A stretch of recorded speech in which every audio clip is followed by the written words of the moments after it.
Welcome back to the curious journey where ancient stories still hit different today. If you were here for our last chat about Ezra, you'll remember we learned that real rebuilding starts from the inside out, with heart, purpose, and truth. Today we're jumping forward. Imagine this: Jerusalem is in ruins. The city walls are just piles of rubble, leaving the people vulnerable, exposed, and honestly pretty scared. This is where Nehemiah steps in. He's not a priest or a prophet. He's a cupbearer to a powerful king. He's got influence, but more importantly, he has a massive heart for his people. When he hears about Jerusalem's state, he doesn't just feel bad. He prays, he fasts, and then he acts. He gets permission from the king and sets out for Jerusalem, driven by a mission to restore not just the physical walls, but the people's hope and safety. This is where Nehemiah's leadership truly shines. He gets to Jerusalem and rallies everyone, inspiring them to work together. But of course, it's never that easy, is it? Enemies start showing up. They mock them, threaten them, and do everything they can to stop the work. It would have been so easy to give up, but Nehemiah stands firm, telling the people, "Don't be afraid. Remember the Lord, who is great and awesome." So they work with one hand and hold a weapon in the other.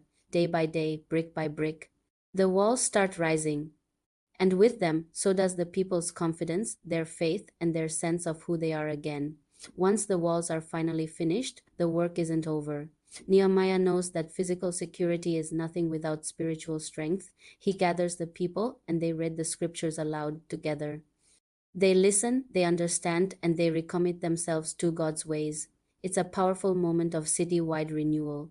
Nehemiah's story shows us that real leadership isn't about having a fancy title, it is about having courage, a clear vision, and the guts to take action when it matters most. So, what does a story about ancient walls have to do with us today? A lot, actually. We all have broken walls in our lives. Maybe it's a failed plan, a lost dream, a broken relationship, or even just feeling let down by the systems around us. Nehemiah's story is a masterclass in how you rebuild what feels impossible. It teaches us that with courage, faith, and consistent action, we can start putting the pieces back together. The biggest changes often aren't flashy, overnight miracles. They happen brick by brick, step by step, with persistence and a whole lot of faith. It's about showing up, inspiring others around you, and trusting that even your smallest efforts can lead to massive change. Thanks for wandering through the story of Nehemiah with me. Next time, we're diving into the book of Esther, where courage, risk, and faith collide in an epic way. Until then, keep your heart steady and your faith loud. See you in the next one.